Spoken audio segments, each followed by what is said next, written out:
ముఖ్యంగా బీఆర్ఎస్ నాయకులు, దాంట్లో హరీష్ రావు గారు,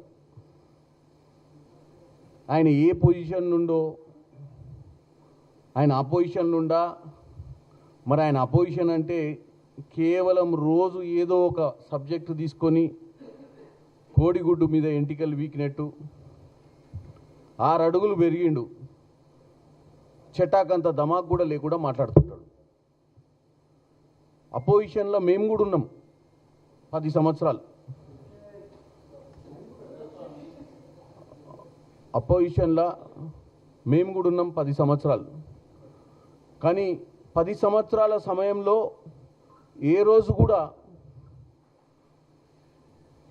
కొత్తగా వచ్చినటువంటి రాష్ట్రంలో అభివృద్ధి కీలకము, అభివృద్ధి కావాలని కోరుకునేటువంటి పరిస్థితిలో మేము అపోజిషన్లో ఉన్నాం తప్ప, రోజు కేవలం 10 సంవత్సరాలలో వాళ్ళు చేసే ప్రతి పనిలో అడ్డుపడేటువంటి ప్రయత్నం చేయలేదు. కాబట్టి నేను ఒకటే కోరుకుంటున్నా, హరీష్ రావు గారు ఈరోజు కూడా కోకాపేట నియోపోలిస్ దగ్గర ఉన్నటువంటి శారదా పీఠం, విశాఖ శారదా పీఠానికి 2 ఎకరాల భూమిని వాళ్ళ హయాంలో 2019లో కేవలం ఒక్క రూపాయికు అంత ప్రాధాన్యత కూడినటువంటి ప్రాంతంలో వీళ్ళ హయాంలో భూములు వాళ్ళ ఇష్టానుసారంగా నచ్చిన వారికి పేలాల మాదిరిగా వంచారు. ఈరోజు ప్రభుత్వం అదే శారదా పీఠం వారికి అక్కడ కొన్ని ప్రజా అవసరాల కోసం భూములు అవసరం ఉన్నాయి కాబట్టే వారికి శంషాబాద్లో ఒక డెవలప్డ్ ఏరియాలో అదే ల్యాండ్ని కేటాయించడం జరిగింది, అదే సైజు ల్యాండ్ని. ఎందుకంటే మా ప్రభుత్వానికి కూడా భక్తి శ్రద్ధలు ఉన్నాయి. మేము అధికారంలోకి వచ్చినాక వేములవాడ టెంపుల్ని కూడా కోట్ల రూపాయలతోటి బ్రహ్మాండంగా డెవలప్ చేసుకున్నాం. మీరు ఈ మధ్య చూసినట్టయితే సమ్మక్క సారక్కలో 150 కోట్లు పెట్టి సమ్మక్క సారక్కలో ఆయన 10 ఏళ్లలో ఏ రోజు గద్దెల దగ్గర డెవలప్మెంట్ చేసినటువంటి పరిస్థితి లేదు. మాకి భక్తి శ్రద్ధలు ఉన్నాయి, మాకు ఈ ప్రభుత్వానికి మంచి చెయ్యాలి అన్న ఆలోచన ఉంది కాబట్టే మేము వేముల వాడలనైనా సమ్మక్క సారక్క కోసమైనా హిందూ దేవుళ్ళ కోసమైనా ఇంకెవరికైనా అన్ని మతాలకు ఒక మంచి ఆలోచనతోటి ప్రార్థనా మందిరాలు కట్టేయడానికి మేము ఈ రోజు కూడా వెనకాడినటువంటి పరిస్థితి లేదు. గోదావరి పుష్కరాలకు కూడా బ్రహ్మాండంగా రానున్న గోదావరి పుష్కరాలకు కూడా ఈ ప్రభుత్వం నిధులు కేటాయించి భక్తులకు అన్ని సౌకర్యాలు కలిగించేటువంటి ప్రయత్నం కూడా మొదలుపెట్టింది. ఇక్కడ రాజకీయాలు చెయ్యాలని ఈ శారదా పీఠం భూమికి సంబంధించి ఆల్రెడీ అధికారులు అక్కడ ఉన్నటువంటి శారదా పీఠం వారితో మాట్లాడి ఈ భూమిని శంషాబాద్కి షిఫ్ట్ చేయడానికి ఒప్పించారు. ప్లస్ ఆ భూమిలో వీళ్ళు అన్నట్టు స్వలాభం కోసం ఆ భూములు తీసుకోవట్లేదు. మేము ఆ భూములు కేవలం గోదావరి జలాలు తీసుకొచ్చి మంచినీటి అవసరాల కోసం హైదరాబాద్ మెట్రోపాలిటన్ వాటర్ వర్క్స్ వారి కోసం అక్కడ గోదావరి జలాలు తీసుకొచ్చి ఒక రిజర్వాయర్ కట్టే ప్రయత్నంలో కొంచెం భూమి అవసరం ఉండి లక్షలాది మంది ఈరోజు హైదరాబాద్ డెవలప్ అవుతుంటే ప్రజలు వచ్చి ఇక్కడ బతుకుతుర్రు. వారి అత్యవసరమైనటువంటి నీటిని, మంచినీటిని సరఫరా చేయడానికి ఈ ప్రభుత్వం ఆ భూమిని, ఎందుకంటే అక్కడ భూమి లేదు ఎక్కువ, మీకు అక్కడ తెలుసు కోకాపేటలో ఇలా 100 కోట్ల పైచిలకు భూమి రేటు పెరిగింది.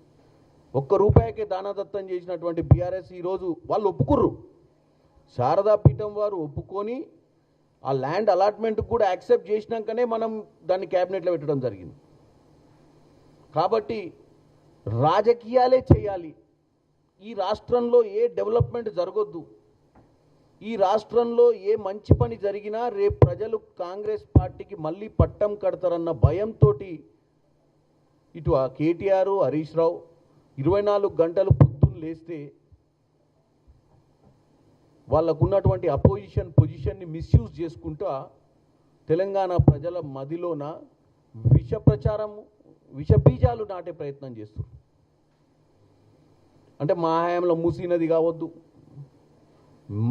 మేము అధికారంలో ఉన్నప్పుడు RRR కావద్దు, మేము అధికారంలో ఉన్నప్పుడు మెట్రో ఫేజ్ 2 కావద్దు, మేము అధికారంలో ఉన్నప్పుడు గోదావరి జిల్లాలు తీసుకొచ్చి మూసీల ప్రవాహానికి యూజ్ చేయొద్దు, మంచినీళ్ళకు వాడొద్దు. ఈ విధంగా వాళ్ళు ఎట్టి పరిస్థితుల్లో కర్రలు కాళ్ళల్లో వేసి మమ్మల్ని పని చేయకుండానే చేసి అభివృద్ధి పనులన్నీ కుంటుపడే విధంగా చేయాలన్న ఆలోచన వీళ్ళది. ఎందుకంటే వాళ్ళ హయాంలో ఏం చేయలేవి. వాళ్ళ హయాంలో చేసిందల్లా కాళేశ్వరం, కూలేశ్వరం. వాళ్ళ హయాంలో బిల్డింగులు, పెద్ద పెద్ద బంగ్లాలు కట్టేదే తప్ప ప్రజల అవసరాల కోసం ఏం పని చేసిన దాఖలాలే లేవు. సెక్రటేరియట్ మంచి భవనం ఉన్నా సెక్రటేరియట్ ఇంకా కొన్ని సంవత్సరాలు, ఇంకా 10 దశాబ్దాలు పనిచేసేటువంటి పరిస్థితి ఉన్నా దాన్ని అప్పటికప్పుడు కూలగొట్టి వాళ్ళ వాస్తు కోసము మళ్ళీ పర్మనెంట్గా అధికారంలో ఉండాలంటే, వాస్తు మార్చాలంటే వాస్తు కోసము ప్రగతి భవన్ని, వాస్తు కోసము సెక్రటేరియట్ని కూలగొట్టిర్రు, కమిషన్ల కోసం కాళేశ్వరాన్ని కట్టిరు తప్ప మీరు ఏ రోజు ప్రజల గురించి పట్టించుకున్న దాఖలాలే లేవు. ఇప్పుడు వచ్చి మీరు మేము చేస్తున్న ప్రతి పనిని ఏదో విధంగా ప్రజల మధ్యనికి వెళ్ళి అటు ప్రాంతీయ తత్వంతోటో కులమతాల మధ్యన చిచ్చుపెట్టే విధంగానో లేకపోతే ఏదో విధంగా డెవలప్మెంట్ జరుగుతుంటే డెవలప్మెంట్ని ఆపే ప్రయత్నం చేస్తుండు హరీష్ రావు గారు. ముఖ్యంగా తెలంగాణ ప్రజలు గమనించాలి. ఈరోజు మన తెలంగాణను ఆ గుజరాత్ లెక్కనో అక్కడ నరేంద్ర మోడీ ముఖ్యమంత్రిగా ఉన్నప్పుడు చేసుకున్నటువంటి డెవలప్మెంట్ మనం కూడా చేసుకోవాలి కదా. మన దగ్గర కూడా అందరూ ఆర్థికంగా స్ట్రాంగ్ ఉండాలి కదా. మరి అటువంటి పరిస్థితి ఉన్నప్పుడు చేయాలనుకున్నప్పుడు పట్టుదల ఉండాలి ముఖ్యమంత్రికి.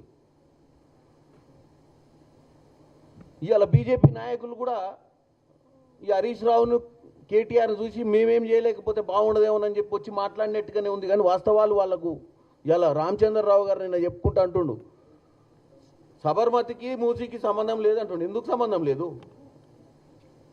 సబర్మతి కూడా అహ్మదాబాద్ నడిబొడ్డు నుంచి ప్రవహించే నది, మూసీ హైదరాబాద్ నడిబొడ్డు నుంచి ప్రవహిస్తున్నటువంటిది.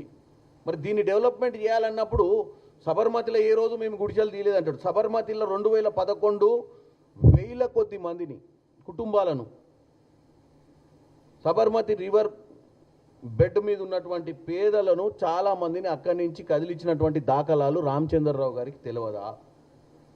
పోనీ ఆ 1000 మందిని తీసుకుపోయి ఎక్కడైతే పునరావాస ప్రాంతంలో పెడితే ఆ యూనిట్లు కూడా కూలిపోయే పరిస్థితి ఉంటే అందులోకెళ్ళి మళ్ళీ కదిలించి అవి కూడా గుల్లగొట్టాల్సిన పరిస్థితి వచ్చినట్టు మర్చిపోయినరా? గాంధీనగర్లో 2025 అంటే పోయిన సంవత్సరమే ఎన్ని ఇల్లులు తీసేసిర్రు? గాంధీనగర్లో ఉన్నటువంటి నది ఒడ్డున ఎన్ని ఇల్లులు 2025లో అంటే సంవత్సరం క్రితం 2011 ఏమో సబర్మతిది.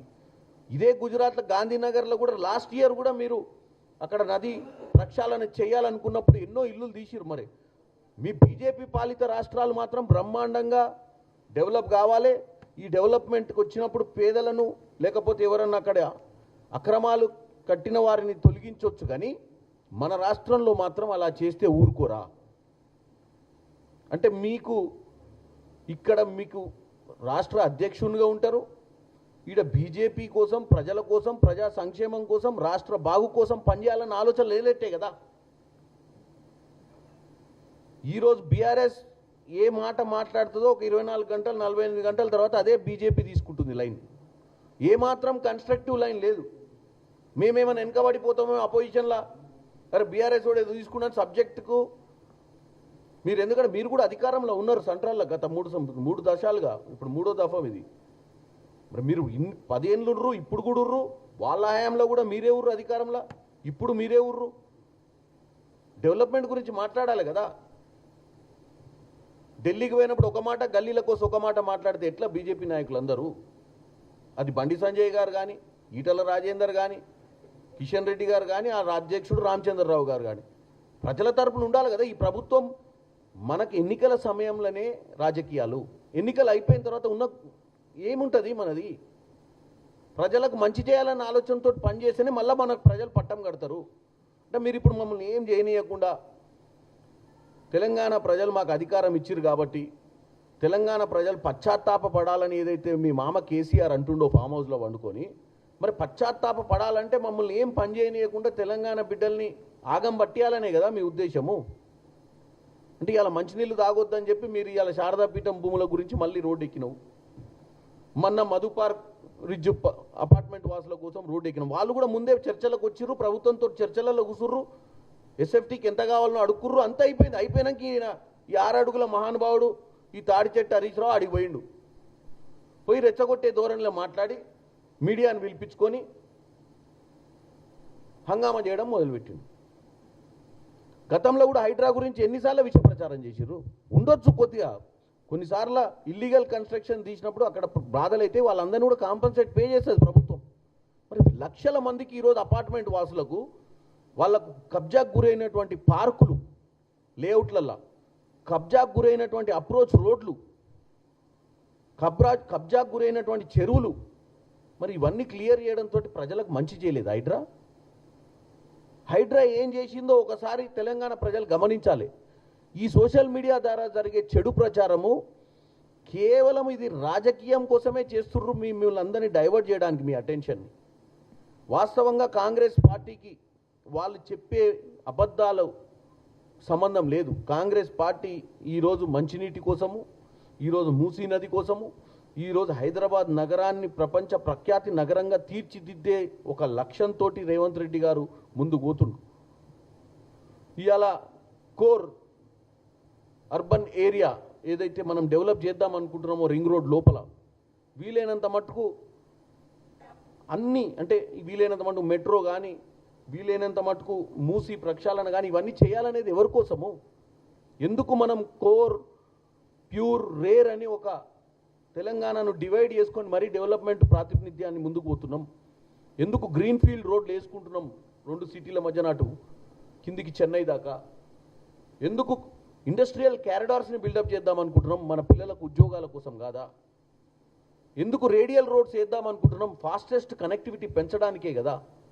మరి ఏది అడ్డుపడదామని, ఎక్కడ కూడా రోడ్ వేయొద్దు, ఎక్కడ కూడా భూమి తీసుకోవద్దు, ఎక్కడ కూడా అడ్డుపడాలి, ఎట్లా హైదరాబాద్ డెవలప్ చేసుకుంటాం? ఎట్లా మన పిల్లల భవిష్యత్తు గురించి పనిచేస్తాం? ఎట్లా మన పిల్లల భవిష్యత్తుకు ఉద్యోగాలు ఇప్పించుకోగలుగుతాం? కాబట్టి తెలంగాణ ప్రజలు అప్రమత్తంగా ఉండాలి. వీళ్ళకు ఒకటే ఒక పని, రోజు తప్పించి రోజు, ఒకరోజు బామ్మడిది వస్తాడు, ఒకరోజు బావ వస్తాడు. వీళ్ళిద్దరికి ఏం పని లేదు. వీళ్ళ పని ఒకటే పని. వాళ్ళ పొజిషన్ ఏందో తెలియదు, మేము అపోజిషన్ అనుకుంటున్నాం. అపోజిషన్ అంటే కన్స్ట్రక్టివ్ అపోజిషన్ ఉండాలి.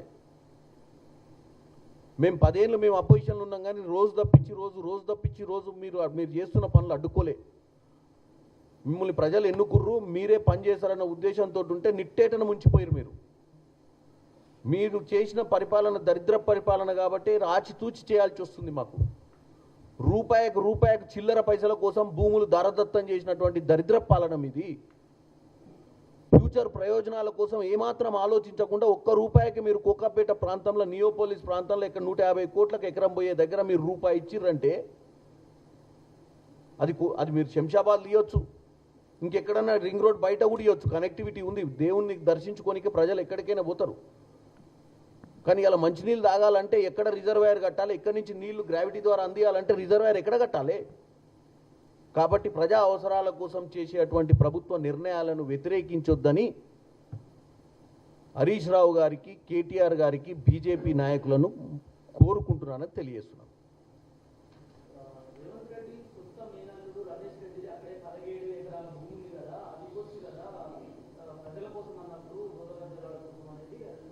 నేను హరీష్ రావు గారిని ఒక్కటే అడుగుతున్నా, మన హయాంలో లక్షల కోట్లు దండుకొని ఫామ్ హౌజులు కట్టి రబ్బర్ చెప్పులతో ఉన్న హరీష్ రావు కోట్లకు పరిగెత్తిండు కదా. మరి అదే హరీష్ రావు గారు శంషాబాద్లో ఇదే శారదా పీఠానికి అంత భక్తి ఉంది కాబట్టి ఆయన సొంత నిధులకు వెళ్ళి ఇచ్చి అక్కడ మంచి ఆలయం కట్టియొచ్చు కదా.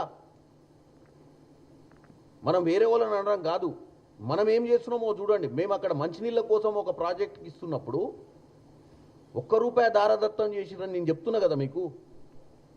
₹1కే మీరు భూమిని కేటాయించినప్పుడు మరి ఆ భూమి ప్రభుత్వ భూమే కదా. ఆ భూమిని మనం ఈరోజు మంచినీళ్ళకు వాడితే తప్పేంది అంటున్నా. నువ్వు వాళ్ళు ఎవరిదో చుట్టాలు వీళ్ళెవరికో చుట్టాల భూమి ఉంది. మనం ఏం చేస్తున్నామో చూడండి. మనం 10 ఏళ్ళు ఇదే అధికారంలోకి వచ్చి ఏ స్థాయికి ఎదిగినాము, ఎన్ని కోట్లు సంపాదించినాము, ఎన్ని ఫామ్ హౌజులు కట్టుకున్నాము. మరి మనకు లేదా? వాళ్ళు ఎవరో నాయకులు కాదు, ఆయన ఎవరన్నా ఉంటే అది ఎంతవరకు వాస్తవమో నాకు తెలియదు. ఎవరికి ఎక్కడ భూములు ఉన్నాయో నాకెట్ట తెలుస్తుంది? నాకు తెలిసింది ఒకటి, ఈ 2 ఎకరాల భూమిలో హైదరాబాద్ వాటర్ వర్క్స్కి సంబంధించినటువంటి రిజర్వాయర్ కోసము ల్యాండ్ అవసరం ఉంది కాబట్టి ప్రభుత్వము శారదాపీఠం వారితో మాట్లాడి వారికి శంషాబాద్లో ల్యాండ్ అలాట్ చేసి స్మూత్గా జరుగుతున్న వ్యవహారాన్ని రాజకీయం చేయడానికి ప్రయత్నం చేస్తున్నాడు హరీష్ రావు గారు. ఇది కేవలం రాజకీయంగా లబ్ధి చెందాలని, తెలంగాణ ప్రజల్ని పక్కతో పట్టేయాలన్న ఆలోచన తప్ప ఇంకేం లేదని తెలియస్తున్నా.